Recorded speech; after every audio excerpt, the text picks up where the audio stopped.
Hello friends, welcome to Aari and craft work. இன்னைக்கு நம்ம பார்க்கக்கூடிய ஸ்டிச் நேம் வந்து ஆரி அட்வான்ஸ் கிளாஸில் Aari double colour cross flat low stitch தான் சொல்லித்தர போகிறேன்.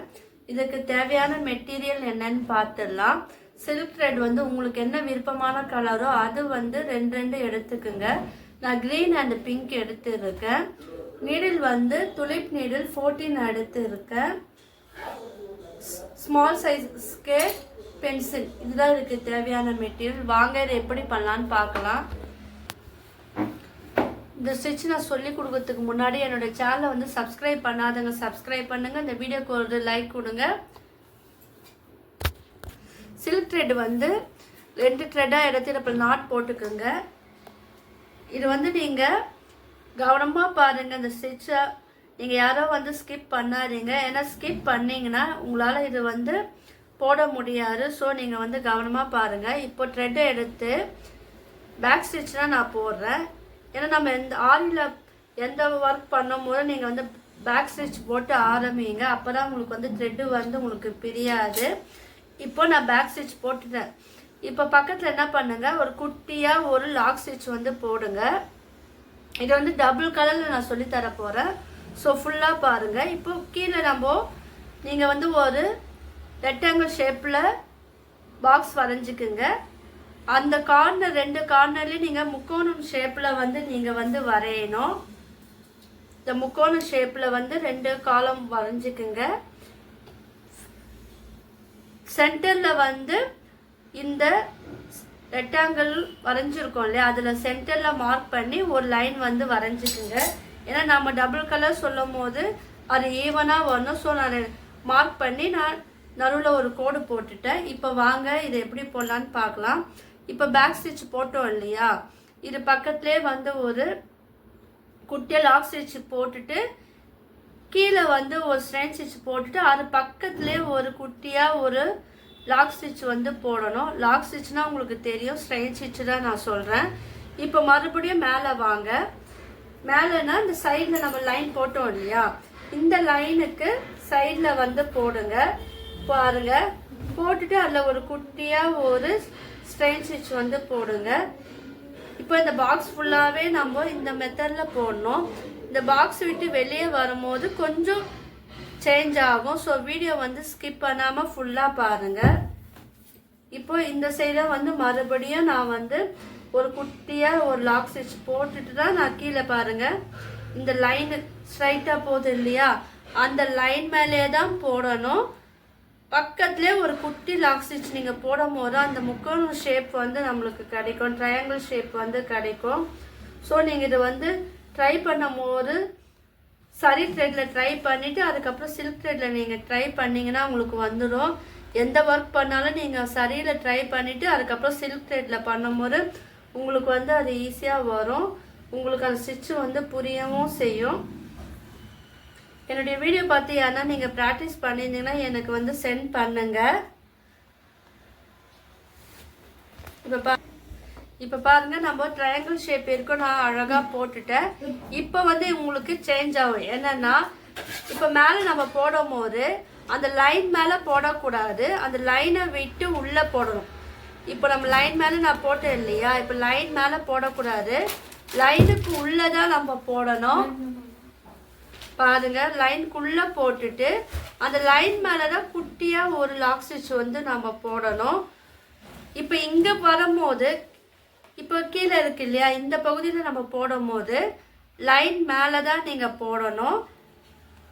பக்கத்துலேயே ஒரு குட்டியாக ஒரு லாக் ஸ்டிச் வந்து போடணும். ஏன்னா அப்புறம் அந்த ஸ்டிச்சு வந்து உங்களுக்கு அழகாக வரும்.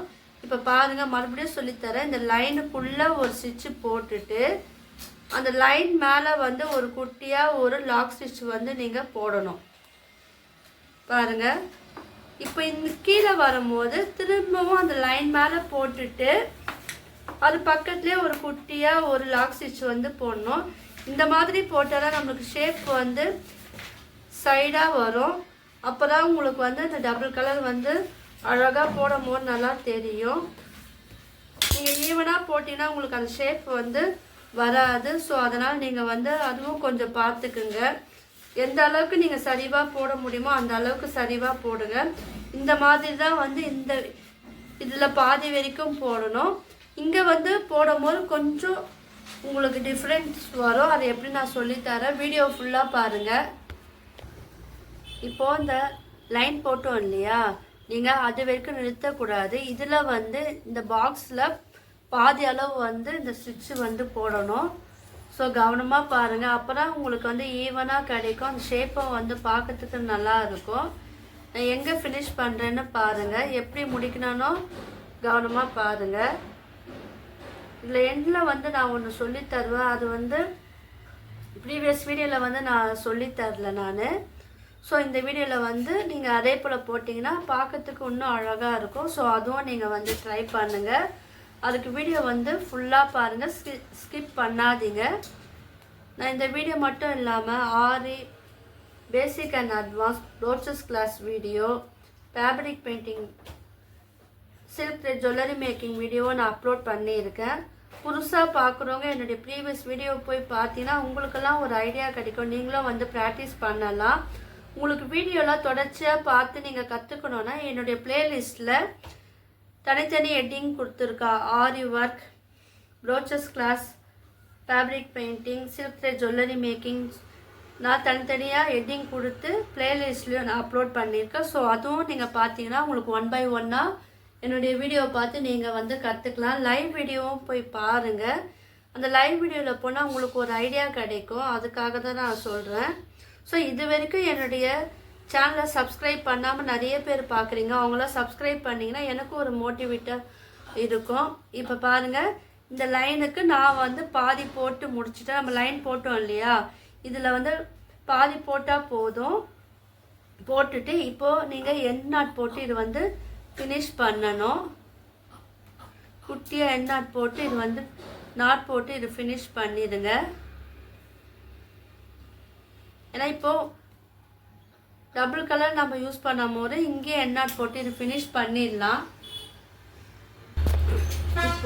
இப்போ நான் க்ரீன் கலர் த்ரெட் எடுத்து சொல்லித்தர போகிறேன். இப்போ நான் வந்து இங்கே மேலே வந்து நாட் போட்டு ஃபினிஷ் பண்ணிட்டேன். இப்போ நாட் போட்டு ஃபினிஷ் பண்ண இல்லையா, அங்கேருந்து நீங்கள் வந்து இந்த த்ரெட்டை வந்து மேலே எடுக்கணும். இது உங்களுக்கெல்லாம் உடனே வர, நீங்கள் ட்ரை பண்ணி பார்த்தாதான் உங்களுக்கு வரும். சில்க் த்ரெட் எந்த அளவுக்கு பழகி இருக்கீங்களோ அதுக்கேற்ற போல் வரும். நீங்கள் நல்லா ட்ரை பண்ணினா உங்களுக்கு வந்து த்ரெட்டு வந்து அறாமல் வரும். இப்போ பாருங்கள், இப்போ நம்ம ஃபினிஷ் பண்ண இடத்துலேருந்து நாட் போட்டு இடத்துலேருந்து ஆரம்பித்து நான் கீழே வந்து சேம் மெத்தடில் தான் போனோம். ஆனால் இதுவும் வந்து ஃபினிஷிங் முடிக்கும் போது கொஞ்சம் வித்தியாசமாக இருக்கும். ஸோ அதனால் நீங்கள் வீடியோ வந்து ஃபுல்லாக பார்த்தா தான் உங்களுக்கு நல்லா புரியும். இந்த ஸ்டிச் மேலே போடும்போது மட்டும் நீங்கள் அந்த கோட்டுக்கு உள்ளே வந்து நீங்கள் போடணும். உள்ளே போட்டு தான் அதுக்கப்புறம் நீங்கள் வந்து லைன் மேலே வந்து போடணும். நீடில் வந்து சில்க் த்ரெட்டில் எப்படி ஹேண்டில் பண்ணுறோன்னு அது ஃபஸ்ட்டு கவனமாக பாருங்கள். நீங்கள் ப்ராக்டிஸ் பண்ணுங்கள். அப்போ தான் வந்து சில்க் த்ரெட் வந்து கட் ஆகாமல் உங்களுக்கு வரும். நீங்கள் ஆரம்பத்துலேருந்தே நீங்கள் வந்து சில்க் த்ரெட்டில் ப்ராக்டிஸ் பண்ணினே வந்தீங்களா உங்களுக்கு ஈஸியாக அந்த ஸ்டிச்சு வந்துடும். என்னுடைய வீடியோலாம் உங்களுக்கு யூஸ்ஃபுல்லாக இருக்கா, கீழே வந்து நீங்கள் யூஸ்ஃபுல் வீடியோன்னு கீழே கமெண்ட் பண்ணுங்கள். இப்போது இந்த மெத்தடில் தான் வந்து இது ஃபுல்லாக போடணும். ஆனால் இந்த இடத்துல வந்து கொஞ்சம் சேஞ்ச் ஆகும். அது எப்படி நான் சொல்லித்தரேன் பாருங்கள்.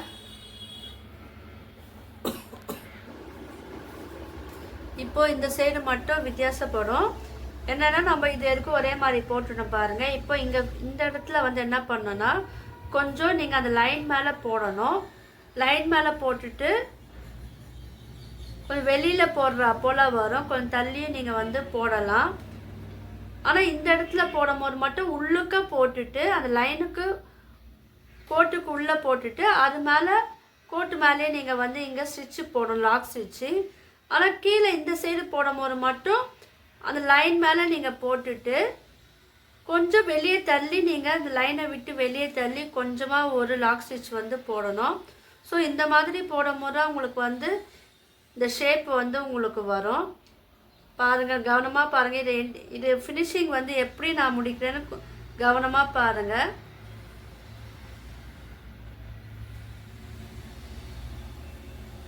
ஏன்னா இது வந்து நீங்கள் நிறைய ப்ராக்டிஸ் பண்ணாதான் வரும். சில்க் த்ரெட் வந்து கட் ஆகிறதுக்கு வாய்ப்பு இருக்குது. ஸோ நீங்கள் ஹேண்டில் பண்ணும்போது பார்த்து ஹேண்டில் பண்ணுங்கள்.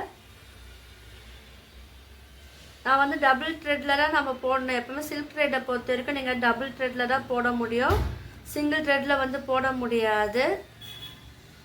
பாருங்கள், இப்போ மேலே வந்து நம்ம உள்ள லைனில் போட்டுட்டு அதுக்கப்புறம் நீங்கள் வந்து இந்த லைன் மேலேயே போடணும். என்னென்னா நீங்கள் பக்கத்தில் போடுங்க. கிட்ட போடும் போது தான் உங்களுக்கு அந்த ஷேப் வந்து உங்களுக்கு அழகாக இருக்கும். ஸோ அதுவும் நீங்கள் வந்து பாருங்கள். மேலே மட்டும் லைனுக்குள்ளே போட்டுட்டு லைனுக்கு மேலே ஒரு ஸ்டிச்சு போடணும். ஆனால் சைடில் கீழே வரும்போது அந்த லைன் மேலேயே நீங்கள் போட்டுட்டு கொஞ்சமாக தள்ளி வெளியே போடணும். இது ஃபினிஷிங்கு பாருங்கள், எப்படி எண்ட் நாட் போட்டு இதை முடிக்கிறேன்னு பாருங்கள். இப்போ இந்த சிம்பிளாக இருக்கிற டிசைனை வந்து நம்ம மேலும் வந்து அழகுபடுத்தலாம். ஸோ அதுக்கு நான் ஒரு ஐடியா சொல்கிறேன்னு சொன்னேன் இல்லையா, அதுவும் நம்ம வந்து என்னென்னு பார்க்கலாம். இப்போ இது வந்து நம்ம எண்டிங் பாயிண்ட் வந்துட்டோம், ஃபினிஷிங் ஸ்டேஜ் வந்துட்டு. நான் இப்போ இந்த இடத்துல என்ன பண்ணலாம், ஒரு எண்ட் நாட் போட்டு குட்டியாக ஒரு லாக் ஸ்டிச் போட்டு ஒரு எண்ட் நாட் போட்டு ஃபினிஷ் பண்ணிடலாம். இப்போ எண்ட் நாட் போட்டு ஃபினிஷ் பண்ணிட்டோம்ல. இப்போ பாருங்கள், ரெண்டுமே வந்து ஈவனாக வந்து இருக்குது, ஷேப்பும் அழகாக இருக்குது. இப்போ இதில் மேலும் வந்து நம்ம அழகுபடுத்துறதுக்கு சரி த்ரெட்டில் வந்து நம்ம அவுட்லைன் வந்து கொடுக்கலாம். நீங்கள் உங்களுக்கு எந்த கார்னர் வேணாலும் நீங்கள் எடுத்துக்கலாம். இப்போ இதை சுற்றி வந்து நம்ம ஸ்ட்ரைன் ஸ்டிச் வந்து போடும்போது உங்களுக்கு அழகாக இருக்கும். நான் இதே போல் ப்ரீவியஸ் வீடியோவில் வந்து நான் ஸ்ட்ரைன் ஸ்டிச் போட சொல்லித்தரல. ஏன்னா நீங்கள் வந்து சில்க் த்ரெட்லேயே நீங்கள் வந்து கொடுக்கும்போது சிங்கிள் கலராக இருந்தால் நீங்கள் சில்க் த்ரெட்லேயே நீங்கள் கொடுத்துக்கலாம். சேம் கலர்லேயே கொடுத்தா உங்களுக்கு தெரியாது. ஏன்னா நம்ம இந்த ஸ்டிச்சு போடும்போது சைட்லலாம் பார்த்தீங்கன்னா உங்களுக்கு கேப் தெரியும். ஸோ அந்த கேப்பு தெரியாமல் இருக்கிறதுக்காக தான் இந்த சரி த்ரெட் வந்து நம்ம யூஸ் பண்ணுறோம். நீங்கள் வந்து சில்க் த்ரெட் சிங்கிள் கலராக யூஸ் பண்ணும்போது நீங்கள் சில்க் த்ரெட் வந்து நீங்கள் கொடுத்தீங்கன்னா அது அழகாக இருக்கும். நம்ம டபுள் கலர் யூஸ் பண்ணும்போது உங்களுக்கு டிஃப்ரென்ஸ் தெரியணும் இல்லையா, அதனால் நான் என்ன பண்ணுறேன், சில்க் த்ரெட்டு சரி த்ரெட்டு வந்து நான் உங்களுக்கு கோல்டன் கலர் சரி த்ரெட்டை வந்து யூஸ் பண்ணுறேன். பாருங்கள், உங்களுக்கே வித்தியாசம் தான். இது ஃபுல்லாக ஃபினிஷ் பண்ணிவிட்டு காமிக்கிறேன். இப்போ எண்ட் நாட் போட்டு இது ஃபினிஷ் பண்ணிவிட்டேன். இதில் வந்து நம்ம என்ன பண்ணலான்னா பீட் சேர்த்திங்கன்னா உங்களுக்கு இன்னும் அழகாக இருக்கும். அது எப்படின்னு பாருங்கள். இப்போ இது ஃபினிஷிங் வந்து நீங்கள் டபுள் லைனும் நீங்கள் சரி த்ரெட் கொடுத்து நீங்கள் ஃபினிஷ் பண்ணலாம். பீட் ஒர்க்கு கொடுக்கும்போது பார்க்கறதுக்கு அழகாக இருக்கும். நீங்கள் வந்து சிங்கிள் பீடாகவும் நீங்கள் கொடுங்க, ஏன்னா பெரிய பீடு இல்லையா, ஸோ சிங்கிளாக கொடுக்கணும். நீங்கள் இதே போல் ஆரி ஒர்க் வந்து 1 hour 2 hour நீங்கள் வந்து ட்ரை பண்ணால் மட்டும்தான் உங்களால் கற்றுக்க முடியும் சில்க் த்ரெட் பழகணும்னா. ஸோ அதுவும் நீங்கள் வந்து ப்ராக்டிஸ் பண்ணால் மட்டும்தான் உங்களுக்கு ஆரி ஒர்க் வந்து ஈஸியாக வரும். உங்களுக்கு என்ன டவுட் இருந்தால் கீழே வந்து கமெண்ட் பண்ணுங்கள். என்னுடைய கிளாஸில் ஜாயின் பண்ண விரும்புனீங்கன்னா கீழே டிஸ்கிரிப்ஷனில் என்னுடைய மொபைல் நம்பர் நான் தரேன், வாட்ஸ்அப் லிங்க்கும் தரேன். நீங்கள் அதில் வந்து ஜாயின் பண்ணிக்கலாம், ஃபோனும் பண்ணலாம், கிளாஸில் ஜாயின் பண்ணிக்கலாம். உங்களுக்கெல்லாம் வந்து ஈஸியான முறையில் தான் நான் கிளாஸ் எடுக்கிறேன். ஸோ விருப்பம் இருக்கிறவங்க நீங்கள் கீழே வந்து என்கிட்ட கேட்டு தெரிஞ்சுக்கலாம். இப்போ இது ஃபினிஷிங் மட்டும் கவனமாக பாருங்கள், எப்படி நான் ஃபினிஷ் பண்ணுறேன்னு பாருங்கள். சரி த்ரெட் போடும் போது அது எப்படி இருக்குது, இப்போ பீட் ஒர்க் பண்ணும் போது அது ஒரு லுக்கு எப்படி இருக்குதுன்னு நீங்கள் கவனமாக பாருங்கள். ஸோ நீங்களும் வந்து இதை போல் வந்து ட்ரை பண்ணலாம். நீங்கள் தினக்கும் ப்ராக்டிஸ் மட்டும்தான் நீங்கள் பண்ணணும். எப்பவுமே உங்களுக்கு இந்த ஆரி ஒர்க் பண்ணும் போது இந்த பட்டன் ஹோல் ஸ்டிச்செல்லாம் போடும் போது உங்களுக்கு கேப் தெரிஞ்சுதான் நீங்கள் அதில் வந்து சரி த்ரெட் பார்டராக கொடுக்கலாம். அப்படி இல்லைன்னா சில்க் த்ரெட்லேயே நீங்கள் வந்து பார்டராக கொடுக்கலாம். இப்போ இந்த லைன் வந்து ஃபுல்லாக போடணும். பீட் ஒர்க் வந்து ஃபுல்லாக ஃபினிஷ் பண்ணிவிட்டு அது எப்படி இருக்குன்னு நான் காமிக்கிறேன். அது ஃபினிஷிங் வந்து எப்படி பண்ணணுன்னு நான் சொல்கிறேன். ஸோ வீடியோவை வந்து ஃபுல்லாக பாருங்கள். இப்போ பாருங்கள், இந்த பீடு போட்டோடனே இது பார்க்கறதுக்கு எவ்வளோ அழகாக இருக்குது பாருங்கள். ஸோ இப்போ எண்ணில் வந்து என்ன பண்ணணும்னா எண்ட் நாட் போட்டு ஃபினிஷ் பண்ணிடுங்க. உங்கள்கிட்ட சுகர் பீடு இருந்தாலும் நீங்கள் சுகர் பீடை ஆட் பண்ணலாம். பெரிய பீடு கோக்கும்போது மட்டும் நீங்கள் வந்து ஒன்றா தான் நீங்கள் ஆட் பண்ணி நீங்கள் இதை ஃபினிஷ் பண்ணணும். இப்போ நான் இது எண்ட் நாட் போட்டு ஃபினிஷ் பண்ணுறேன். இதெல்லாம் ப்ளவுஸோட நெக்கிலலாம் நீங்கள் வந்து யூஸ் பண்ணிங்கன்னா பார்க்கறதுக்கு அழகாக இருக்கும். பேக் நெக்கில் யூஸ் பண்ணணும். இப்போ இது எண்ணாட் போட்டு நான் ஃபினிஷ் பண்ணிட்டேன். உங்களுக்குலாம் இந்த வீடியோ பிடிச்சிருக்குன்னு நினைக்கிறேன். பிடிச்சிருந்தா லைக் பண்ணுங்கள், ஷேர் பண்ணுங்கள், கமெண்ட் பண்ணுங்கள், சேனலை சப்ஸ்கிரைப் பண்ணுங்கள். தேங்க்யூ.